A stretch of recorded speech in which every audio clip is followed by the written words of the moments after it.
خلاص فاضل تكه.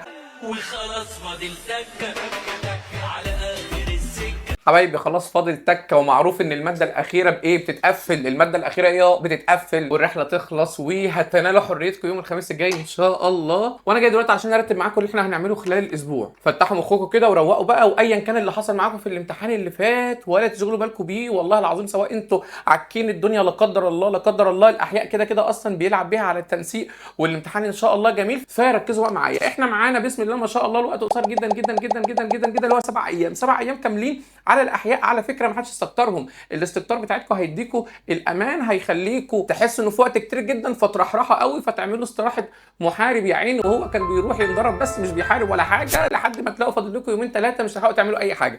طيب هنعمل ايه؟ لو انت حاسس دلوقتي انك مش فاكر اي حاجه، لو حاسس ان مستواك راح، لو حاسس ان بعد المسافه بتاعه الامتحانات نسيتك الاحياء، اطمن انت مش ناسي حاجه، انت في لحظه هتفتكر. يلا بينا جدولنا بسرعه. 6 ايام دول هيبقوا كالاتي: هنراجع المنهج 3 مرات موزعهم 3 يومين يومين يومين كده كده. يوم الخميس اللي هو بتاع امتحان الكيمياء ده، اللي هي الماده اللي بصرف النظر انتوا عملتوا ايه ده، هتعوضوها في الاحياء ان شاء الله، ما تشغلش بالك باي حاجه. جمعه وسبت هتراجع على المنهج مره، حد واثنين هتراجع على المنهج كمان مره، ثلاث واربع ثالث مره. يلا بينا. عنوان المرحله دي، عنوان الاول يومين اللي هو الجمعه والسبت، انك تعيد مستواك، ترجع مستواك القديم.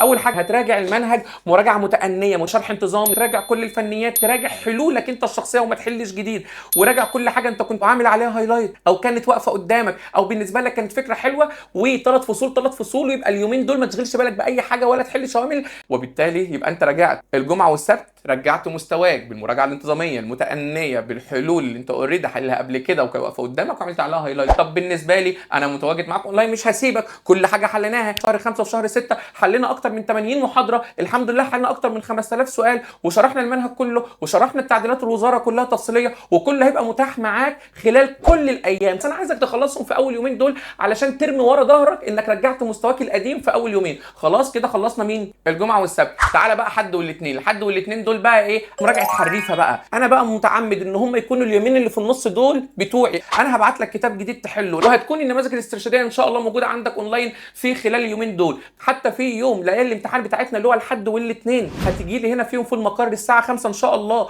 وانا متعمد ان الميعاد يكون في اخر اليوم في النهايه، علشان لو واقف قدامك اي حاجه هكون معاك ومش هسيبك، ردا على كل الاشكال اللي واقفه قدامك، وهبقى معاك والله حتى لو للصبح في المقر هنا. مش هتحرك غير لما ارد على كل حد محتاج اي حاجه. طب محاضره ليالي الامتحان انا بقى اعملها لك في يوم الاحد والاثنين. ليه؟ اولا عشان يبقى معاك يومين قبل تكون راجعت المنهج فيه ووصلت لمستواك الطبيعي، معاك يومين بعد علشان تعيد المراجعه وتعمل كل حاجه، ما يبقاش انت نازل من بيتك قبل الامتحان بيوم ولا الاثنين، عشان انت لازم تكون في بيتك ومرتاح وبتستغل كل دقيقه، وبالتالي اخر يومين لازم تكون في البيت. ده من وجهه نظري. طب اخر يومين دول وانت بقى بتفاين تونينج كده في المنهج وبتحل من مصدر ثالث لو عايز، وانا معاك. لو واقف قدامك اي حاجه ابعتها لي على طول على الواتساب، على طول ابعت على طول اول باول وكمل مذاكرتك، وانا ان شاء الله كل يوم في نهايه اليوم بالليل هدخل ارد على اي حد كان باعت لي اي حاجه، ربنا ييسر بس والحق ارد على الجميع بعد ما هتكون راجعت المنهج مره علشان تعيد مستواك، وبعدين حليت عليه في يومين تانيين للمره الثانيه وانا كنت معاك في المقر بافكار زياده.